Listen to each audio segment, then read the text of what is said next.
반갑게 한번 인사 한번 나누시죠. 반갑습니다. 잘 오셨습니다.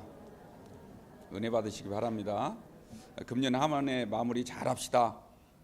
인사하세요.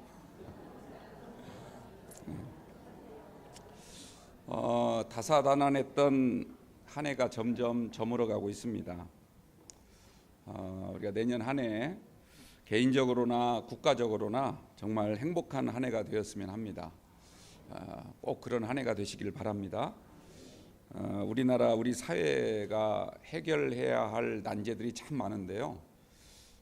제 개인적인 생각으로는 그 어떤 것보다도 가장 중요한 문제가 바로 소통의 문제가 아닌가 그런 생각을 갖습니다. 개인이든 사회이든 서로 소통이 안 되면 여러 가지 면에서 그 손실이 엄청나게 큽니다. 얼마 전에 제가 읽은 글 하나가 있는데 그 제목이 9가지 소통이라고 하는 9가지의 소통의 방법이라는 책이었습니다. 소통이 얼마나 안 되면 이런 책들이 나올까 이런 생각을 해봤는데요. 그 9가지 다 소개하기는 너무 시간이 많으니까 몇 가지만 좀 추려서 말씀을 드릴 텐데 여러분들에게도 지혜를 얻으시길 바랍니다. 첫째는 이렇게 말을 합니다. 앞에서 하기 힘든 말은 뒤에서 하지 마라. 남들 앞에서 하기 힘든 말이 있으면 뒤에서 하지 마라. 뒷담화를 하지 마라는 뜻입니다. 두 번째로는 말을 많이 하여 내가 말을 독점하면 그 순간부터 적이 많아진다. 이렇게 말하고 있습니다. 나만 막 말을 하고 내 말만 하려고 하면 반드시 적들이 생기게 된다. 이런 말씀입니다. 그래서 굿 토커가 되지 말고 굿 리스너, 그러니까 잘 말하는 사람이 되려고 하지 말고 잘 들으려고 하는 사람이 되라. 이렇게 권면하고 있습니다. 또 하나는 목소리 톤을 높이면 높일수록 내가 말하려고 하는 말이 왜곡되기 시작한다. 이렇게 말을 합니다. 누가 막 언성을 높여가면서 이야기를 하면 저 사람이 무슨 말을 하고 있는지 보다는 왜 이렇게 성질을 낼까 이런 생각을 하게 된다는 거예요. 그러니까 말이 전혀 전달이 잘 안 된다는 얘기죠. 말을 하는 사람은 안 될까 봐 크게 하는데 크게 하면 할수록 전달이 더 안 된다. 이런 의미를 담고 있습니다. 또 하나는 귀를 솔깃하게 하는 말보다는 가슴을 흔드는 말을 하려고 해라. 이렇게 권하고 있습니다. 또 계속해서 말씀을 드릴게요. 펀한 이야기, 여기서 펀이란 말은 영어 단어입니다. 펀, 재미있다 이런 뜻이죠. 펀한 얘기는 사람의 마음을 활짝 열지만 뻔한 얘기는 사람의 마음을 오히려 닫는다. 이렇게 아주 말 장난을 하면서 우리에게 권하고 있습니다. 또 하나는 입술의 30초가 마음의 30년을 다스린다. 또 하나만 더 말씀을 드리자면 혀를 다스리는 것은 나지만 그러나 나를 다스리는 것은 내 입에서 나오는 말이다. 아주 중요한 의미가 있는, 그러니까 말은 곧 인격과 같다 이런 말씀입니다. 상당히 의미가 있는 이야기가 아닌가 싶습니다. 그런데 사실 우리가 성경을 읽어보면요, 성경 말씀 중에도 이러한 의미를 다 갖고 있는 가르침이 굉장히 많습니다. 특별히 우리가 사용하는 말, 우리 혀끝에서 나오는 말을 유대인들은 레쇼남이라 이렇게 특별한 단어를 정해놓고 서로 가르치고 있는데 이 말은 혀라고 하는 뜻입니다. 우리가 혀를 어떻게 사용하느냐에 따라서 우리의 인격뿐만 아니라 우리의 신앙, 하나님과의 관계에도 아주 깊숙이 연관되어 있다라고 말을 하고 있습니다. 우리가 혀를 어떻게 사용하느냐, 우리 입에서 어떤 말이 나오느냐, 이것은 우리의 믿음의 척도이기도 하고요, 신앙의 인격이기도 합니다. 우리가 좋은 말, 정말 하나님이 기뻐하시는 말들을 많이 사용하게 되기를 바랍니다. 예수님도요, 마태복음 15장 18절에서 말씀하시기를 입에서 나오는 것들은 마음에서 나온다. 이렇게 말씀을 하시면서 사람의 입에서 어떤 말이 나오느냐에 따라서 그 사람의 심령이 깨끗한지 아니면 더러운지 이것을 하나님이 알 수 있다. 이렇게 예수님도 말씀을 하셨습니다. 우리 입에서 항상 좋은 말, 아름다운 말, 그리고 향긋한 말, 그리고 긍정적이고 희망을 줄 수 있는 그런 말이 많이 풍성하게 나오게 되기를 바랍니다. 혹시라도 남을 아프게 한 그런 말이 있다면 이 시간 하나님 앞에 용서를 구하는 그런 마음으로 우리가 이 예배에 임해 주시기를 바랍니다. 그래서 우리 성도가 서로 소통하는 데 힘써야 됩니다. 소통은 언어로부터 시작이 되기 때문에 그렇습니다. 그렇게 하면 반드시 하나님과도 좋은 소통의 길이 열리게 될 줄로 믿습니다. 우리 주님이 약속하신 말씀이에요. 마태복음 5장에 보면 산상수훈이라고 우리가 말하지 않습니까? 하나님께 예물을 드리려다가 다른 형제에게 원망을 들을 만한 일이 생각이 나거든 하나님께 예배를 드리기에 앞서서 먼저 가서 그와 화해를 한 다음에 그런 다음에 하나님 앞에 와서 예물을 드리고 예배를 드려라 이렇게 말씀하고 있습니다. 여러분들 이 말이 무슨 뜻이겠습니까? 정말 하나님과의 소통을 원한다면 먼저 성도들과의 소통, 이웃들과의 소통, 심지어는 원수들과의 소통이 먼저 이루어져야 된다. 이런 가르침인 줄로 믿습니다. 여러분들 이 말씀을 꼭 가슴에 새기시기를 주님의 이름으로 축원드립니다. 오늘 우리가 읽은 말씀을 보면 물두멍에 관한 말씀, 짧은 한 절의 말씀을 읽었습니다. 여러분들 물두멍이라고 하는 게 무엇입니까? 하나님 앞에 나아가 예배를 드릴 때 특별히 제단에서 제물을 올려놓기 전에 회막문과 제단 사이에 물두멍을 설치해 둠으로써 거기에서 손과 발을 깨끗하게 씻도록 하나님이 그렇게 명령을 하셨습니다. 이것은 무슨 의미가 있을까요? 우리가 하나님과의 소통에 장애가 되는, 하나님과 나 사이의 소통을 가로막는 근본적인 것이 있는데 그것은 죄라고 하는 것입니다. 이 죄가 얼마나 무서운지 이것을 깨닫게 하시려고 제단 앞에 물두멍을 둔 것입니다.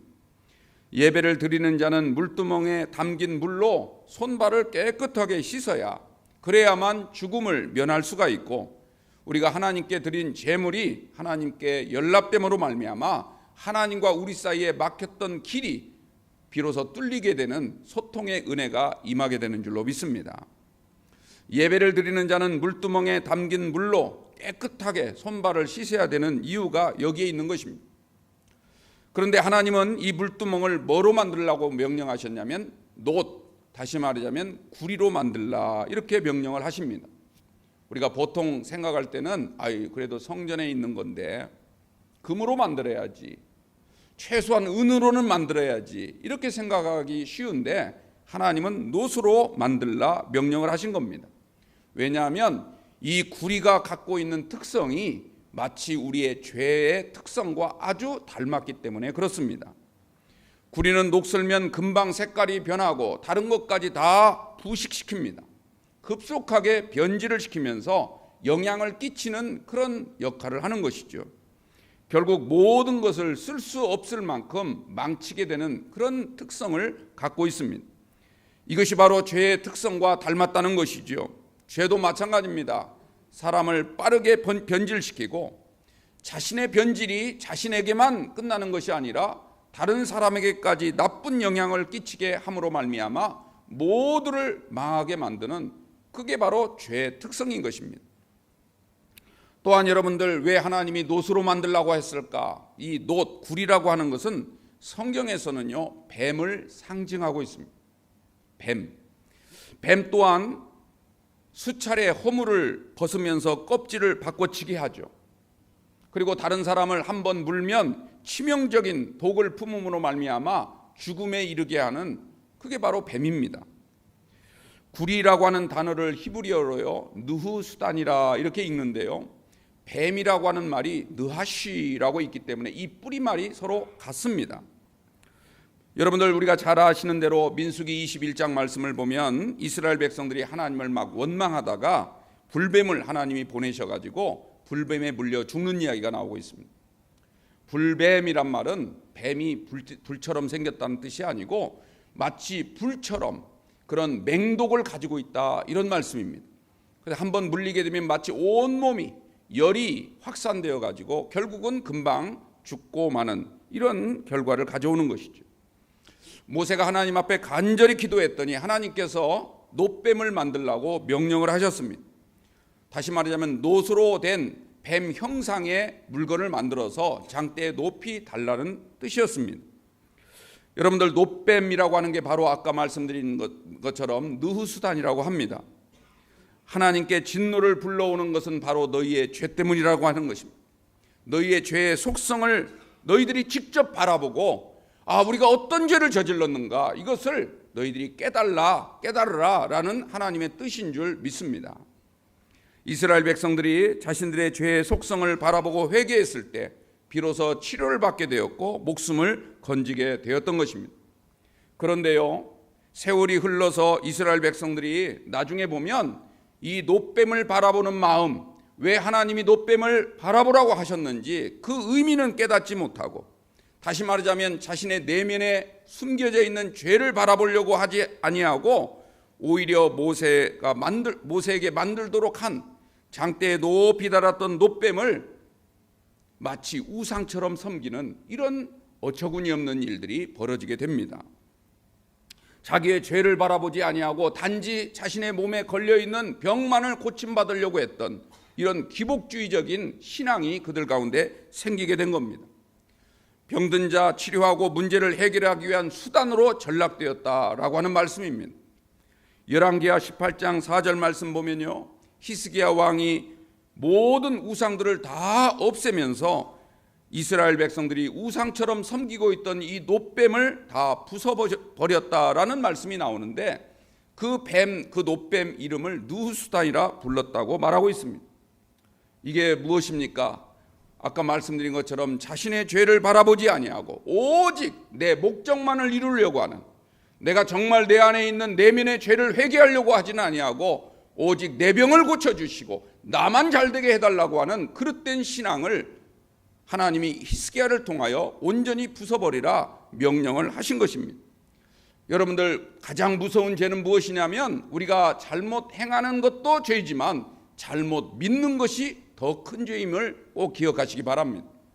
하나님 앞에 와서 우리의 모든 죄를 회개할 때 우리가 잘못 생각하고 있었던 것, 정말 믿음이 좋은 것 같았지만 사실은 하나님이 기뻐하시는 믿음이 아닌 나만의 믿음으로 살아왔던 우리의 죄가 있다면 온전히 우리가 느후수단을 깨부수는 마음으로 하나님 앞에 회개하는 금년 마지막 정리가 되시고 내년 한 해를 새롭게 열어가시는 여러분들이 꼭 되시기를 주님의 이름으로 축원드립니다. 하나님이 제단 앞에 물두멍을 놋으로 만들라 하신 이유가 무엇이겠습니까? 여러분들, 우리가 하나님 앞에 나와서 예배를 드릴 때마다 먼저 내 내면 속에 감춰져 있는 그 죄를 바라보고 죄의 속성까지 온전히 씻어내라는 명령이라고 여러분들 꼭 믿으시기 바랍니다. 그래야만 하나님과의 소통의 길이 열리게 되고, 소통의 길이 열려야만이 우리가 드리는 예배가 하나님께 연락되게 될 것이고 하나님께서 우리에게 주시고자 하시는 놀라운 은총과 축복을 받아 누릴 수 있는 저와 여러분들이 될 줄로 믿습니다.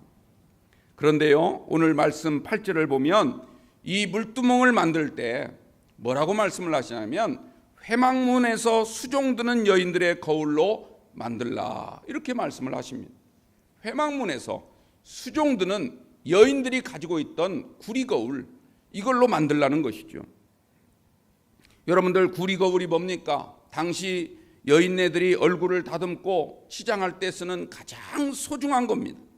여인들에게 있어서는 가장 소중한 보물 1호와 같은 것이 바로 이 놋거울이었습니다. 그런데 왜 이 구리거울로 만들라 말씀하실까요? 그 의미가 무엇일까요? 여러분들, 한 가지 중요한 것은요, 여기서 말하는 회막문에서 수종드는 여인은 다름 아닌 오늘 이 자리에서 예배드리고 있는 여러분들, 우리 모두를 지칭하는 말씀인 줄 믿으시기 바랍니다. 우리 모두에게 주신 말씀인 거예요. 너희들의 구리거울로 제단과 회막문 사이에 둔 물두멍을 만들라 오늘도 명령하고 있다는 것입니다. 오늘 우리가 이 말씀을 좀 더 정확하게 이해하기 위해서는 이 출애굽기라고 하는 성경 전체의 흐름을 한번 살펴볼 필요가 있습니다. 여러분들, 출애굽기라고 하는 성경은요, 하나님이 이스라엘 백성들을 구원해 주신 구원의 드라마가 거기에 다 기록되어 있습니다. 먼저 1장에서 19장 말씀까지 보면 애굽 땅에서 고통받던 이스라엘 백성들을 하나님이 구원하셔서 광야로 인도하시죠. 먼저 제일 먼저 시내산으로 그들을 인도하신 다음에 계명을 주십니다. 애굽 나라의 10가지 재앙을 하나님께서 베푸시고 또 구름 기둥과 불 기둥으로 하나님께서 이스라엘을 보호하시면서 그들을 시내산까지 인도하신 겁니다. 그 이유는 하나님께서 이제는 하나님의 백성으로서 살아가야 될 마땅한 책임과 의무를 다하기 위해서 먼저 계명의 말씀을 주시기 위함인 줄로 믿습니다. 20장에서 24장 말씀 보면 시내산에서 주신 계명 가운데 가장 으뜸인 계명이 바로 십계명입니다. 십계명은 하나님을 섬기는 법과 그리고 하나님의 백성으로서 지켜야 될 윤리적 책임, 가장 기본적인 윤리적 책임에 대해서 법으로 제정하여 말씀을 주신 것입니다. 하나님이 이스라엘과 언약을 맺으시고 그들을 보배로운 백성이라 칭하시면서 이 법을 꼭 지켜야만 된다고 당부하고 있는 것입니다. 그런 다음에 25장에서 31장 말씀을 보니까요, 제일 먼저 하나님이 명령하신 것은 바로 하나님을 섬기는 성소를 만들라고 명령을 하신 겁니다. 제단을 구성하고 그리고 제사는 어떻게 드려야 되는지 제사를 드리는 규례에 대해서 말씀을 하십니다. 그리고 제사를 집례하는 제사장 직에 대한 말씀을 하시죠. 예배를 드리는 데 있어서 필요한 모든 것들, 각종 기구에 이르기까지 이것을 제작하라고 명령을 하신 것입니다. 모두가 다 예배와 관련된 하나님의 지엄하신 명령을 먼저 선포로 주신 겁니다. 그런데요, 32장에 딱 들어가면 갑자기 무슨 일이 생깁니까? 이스라엘 백성들이, 모세는 하나님의 계명을 받고 있는 그 중차대한 순간에 그들은 금송아지를 만들어 놓고 우상 섬기듯이 그 금송아지를 숭배하고 있는 현장이 우리가 32장을 보면 나타나고 있습니다. 하나님께서 진노하셨죠. 그들 모두를 다 그 자리에서 다 몰살시키시려고 그렇게 마음을 먹었을 때 모세는 하나님 앞에 무릎을 꿇고 중보기도를 드립니다. 저들을 죽이지 마옵소서. 차라리 내 이름을 하나님의 생명체에서 지우는 한이 있더라도 저들을 용서하여 주옵소서. 모세가 간절히 하나님께 중보기도를 한 순간 주님의 마음이 녹아져서 그 모세의 청대로 그들을 용서해 주셨습니다. 그런 다음에 33장부터 34장 말씀을 보면 하나님이 다시 모세에게 돌판을 만들어 가지고 오라고 한 다음에 십계명을 다시 써주십니다. 모세가 이미 깨뜨려 버렸기 때문에 다시 만들라고 한 게지요. 그러면서 다시 이스라엘 백성과 언약을 체결한 줄로 믿습니다. 이 언약은 오직 예배를 통해서만 이루어진다고 주님은 분명하게 말씀해 주셨습니다. 그래서 35장부터 마지막 40장까지 말씀을 읽어보면 모든 것이 또다시 예배와 관련된 말씀을 하고 있습니다. 성막을 건립하고 안식일 예배를 어떻게 드려야 되는지, 왜 드려야 되는지, 반드시 드려야 된다는 사실을 이스라엘 백성들에게 다시 한번 재차 말씀하고 있습니다. 그 성막을 제작하는 책임자로 부살렐이라고 하는 사람과 오홀리압이라고 하는 두 사람, 지혜로운 사람을 세우게 하시고 그들을 통하여 성막을 제작토록 하신 겁니다. 그리고 수많은 사람들이 이 성막과 성소를 제작하는 일에 힘을 보태기 위해서 많은 물건들을 하나님께 예물로 드렸던 것입니다. 이때 바로 예물을 드린 사람들 중에서요, 회막문 앞에서 수종을 들던 여인들이 자신들이 그동안 애지중지하던 보물이로 구리거울을 기쁜 마음으로 선뜻 하나님 앞에 바쳤다라고 성경은 말씀하고 있습니다. 회막문에서 수종드는 여인들, 바로 오늘 이 자리에서 예배하는 저와 여러분 모두가 해당되는 줄로 믿습니다. 우리 모두가 회막을 위해서 구리거울을 하나님께 드린 이들의 헌신을 바라보시고 이 헌신이 갖고 있는 영적인 의미가 무엇인지를 깨달아서 오늘 우리가 이 영적 의미로 하나님 앞에 예배를 드릴 때마다 이 교훈을 결코 잊지 마시고 이 믿음과 이 마음만 가지고 하나님께 경배한다면 회막문에서 수종들던 여인들이 받았던 그 은혜와 축복을 다 받아 누릴 수 있는 우리 영광교회 성도들이 될 줄로 믿습니다. 그렇다면 오늘 이 회막문에서 수종들던 여인들이 바친 이 구리거울, 이 녹거울이 갖는 의미가 무엇일까요? 첫 번째로는요, 여러분들, 이 여인들이 가지고 있던 구리거울은 무엇이었습니까? 자신의 개인적인 소유였죠. 세속적인 가치가 있는 것이었습니다. 이 세속적인 가치를 가지고 있던 것을 가장 거룩한 가치로 바꾼 역사가 일어난 줄로 믿습니다. 가장 세속적인 것을 가장 거룩한 것으로 바꾸는 은혜가 임하게 되었다는 것입니다. 여인들이 바친 구리거울이 어디서 났을까요? 여러분들, 광야에서 구리거울을 어떻게 만들 수 있겠습니까? 그들이 가지고 있던 구리거울은 원래 자기들 것이 아니었습니다. 출애굽기 12장 36절 말씀을 보면 그들이 애굽 땅을 나올 때 하나님께서 은혜를 베풀어 주셔서 애굽 사람들에게서 취한 것이었다라고 말씀하고 있습니다. 여러 가지 은금 폐물 가운데 구리거울은 여인들에게 있어서 가장 소중한 보물이루와 같은 것인데, 여러분들, 이것을 하나님을 위해서 선뜻 바침으로 말미암아 애굽 땅에서 가져온 가장 속된 것을 하나님께서 쓰실 만한 가장 거룩한 영적인 것으로 바꾼 줄로 믿습니다. 이 은혜가 오늘 저와 여러분 가운데 있게 되기를 축원합니다. 하나님께서 가장 기뻐하시는 것은 히브리 말로 헬레브라 이렇게 말을 해요. 가장 기름진 것을 드리는 거예요. 우리의 보물 2호도 아니고 3호도 아닌 보물 1호를 하나님 앞에 드릴 때 하나님은 그것을 기뻐하시고 가장 하나님께서 기쁜 마음으로 받으시는 줄로 믿습니다. 이것을 헬레브라고 그래요. 그런데 하나님은요, 자신의 가장 귀한 헬레브, 이 귀한 예물을 바친 사람에게 어떤 은혜를 베푸시냐면 헬레브의 은혜를 베풀어 주십니다. 가장 기름진 것으로 우리에게 부어주실 줄로 믿습니다. 그건 제가 드린 약속이 아니에요. 하나님의 말씀, 성경에 기록된 말씀인 것입니다. 신명기 7장과 28장 그리고 32장 말씀을 보면 너희가 하나님께 최고의 기름진 것을 드리면, 여기서 기름진 것이란 말이 헬레브라 이렇게 말하고 있어요. 이 가장 기름진 것을 드리게 되면 하나님께서 너희를 기름지게 하실 것이라.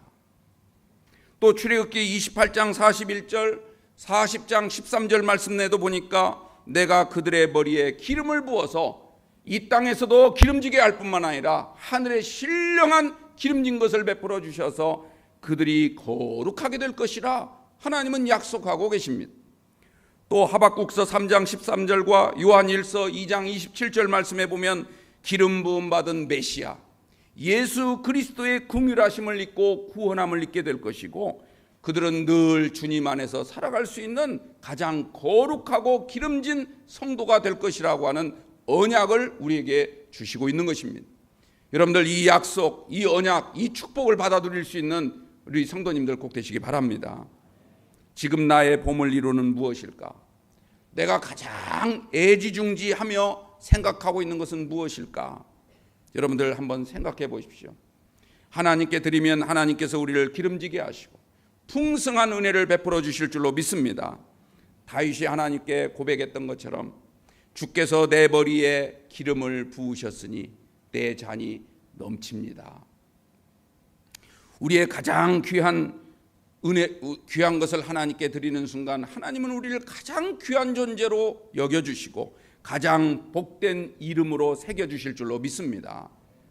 에스골 골짜기 마른 뼈 같은 사람이라 할지라도요, 하나님께서 소생의 능력을 주셔서 강한 군대로 만들어주시고 겉모습은 형편없고 볼품없을지라도 풍성한 은혜를 베풀어 주셔서 하나님께서 우리의 삶 가운데 기쁨이 넘치도록 하나님께서 은혜를 베풀어 주실 줄 믿으시기 바랍니다. 이 믿음이 있는 사람만이 감당할 수 있는 복입니다.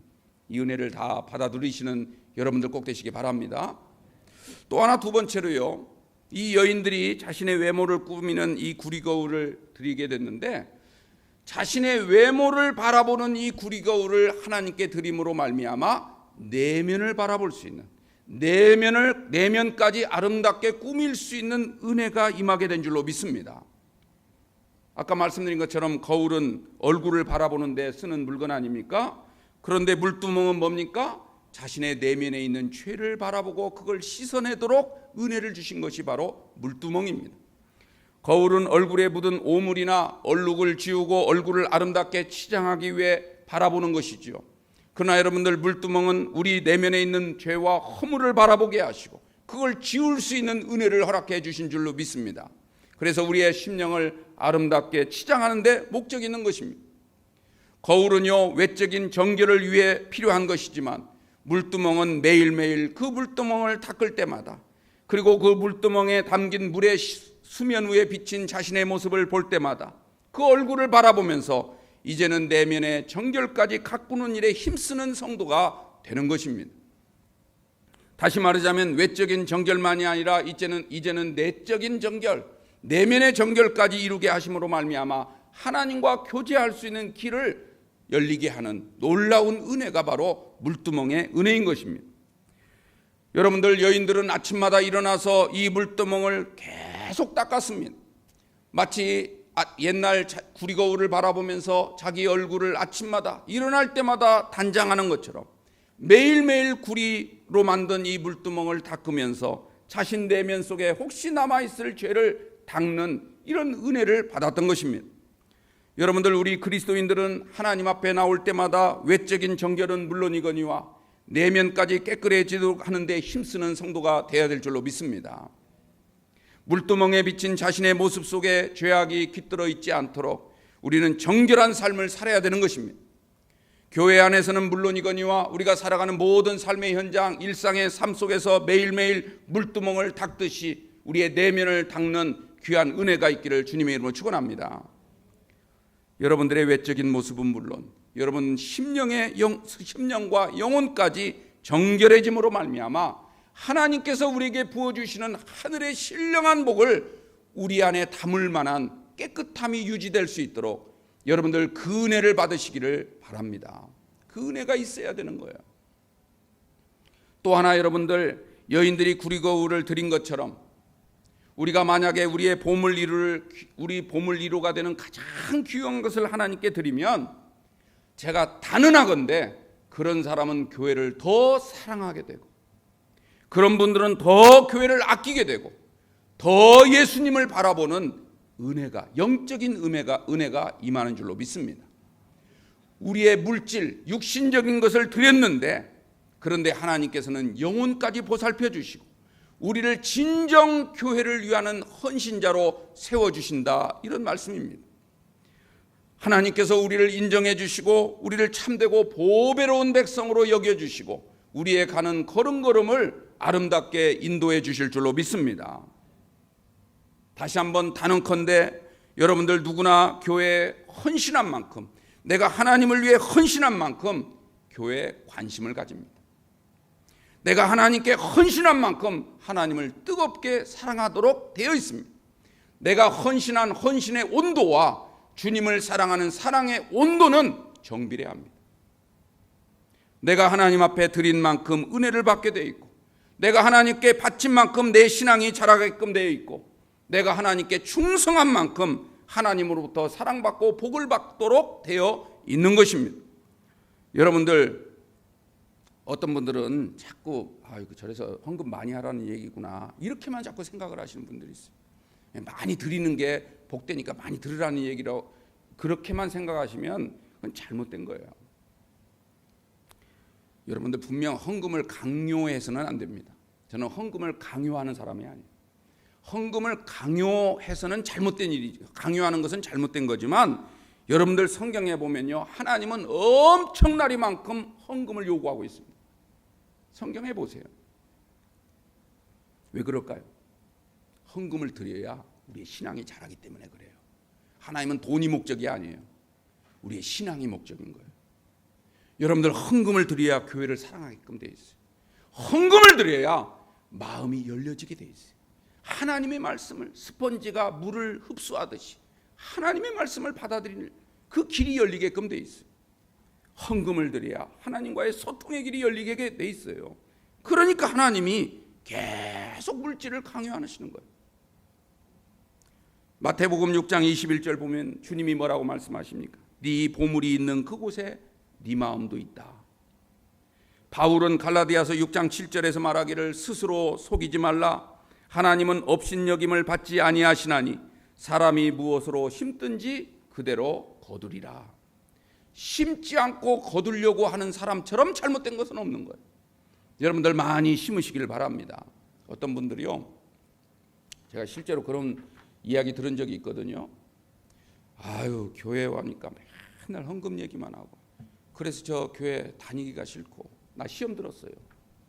직접 그런 말씀을 하시더라고요. 제가 물론 겉으로는 이렇게 위로해드리고 그래도 하나님 잘 믿으세요 하고 권면은 했습니다만 솔직히 제가 보기에는요, 제 마음속에는 어떤 생각이 드냐면 저분은 헌금 얘기를 해서 시험이 드는 게 아니라 이미 마음이 딱 막혀있기 때문에 헌금 얘기가 시험거리가 된 거예요. 여러분들 분명히 구분을 하셔야 돼요. 헌금 얘기가 들어서 시험 든 게 아니에요. 이미 내 마음에는 헌금에 대한 생각이 딱 가로막히기 때문에 그 얘기를 듣기 싫은 거예요. 그 얘기만 하면 시험거리라고 말을 하는 거예요. 제가 처음 교회를 개척했을 때요, 여기 우리 유장로님도 계시고 몇 분 계시지만 참 처음에 개척하니까 아무것도 없잖아요. 건물만 이렇게 세를 얻었지 뭐가 있습니까? 강대상도 없고 피아노도 없고 아무것도 없어요.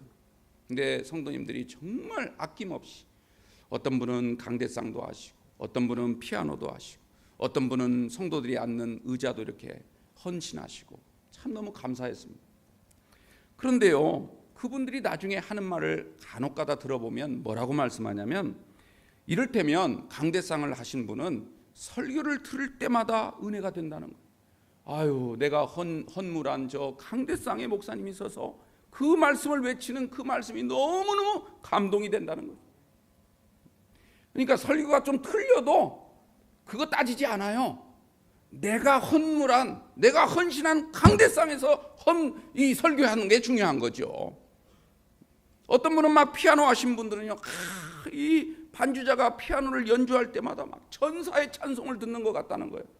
제가 볼 때는 박자도 좀 틀리고 그런데도 천사가 와서 찬송을 하는 것 같다는 거죠.